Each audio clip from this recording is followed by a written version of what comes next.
வணக்கம். பழமொழி 400 அதிகாரம் ஈகை. பாடல் 379. இரவலர் தம்வரிசை என்பார் மடவார் கரவலராய் கைவன்மை பூண்ட புறவலர் சீர்வரைய ஆகுமாம் செய்கை சிறந்தனைத்தும் நீர்வரையவா நீர்மலர். விளக்கம்: யாசகம் கேட்பவரின் நிலைக்கு ஏற்றவாறு கொடுப்பதே கொடையாகும் என்று சொல்பவர்கள் கொடையின் தன்மையை அறியாத மூடர்கள் ஆவர். குளத்தில் உள்ள நீரின் அளவிற்கு ஏற்றவாறுதான் அதில் பூக்கள் பூக்கின்றன.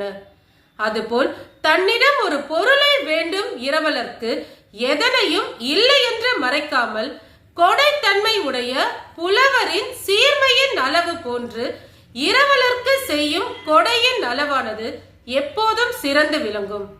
இதன் கருத்து, ஈகை என்னும் கொடையின் அளவானது கொடுப்பவருடைய பெருமையின் அளவாக இருக்க வேண்டும். நன்றி.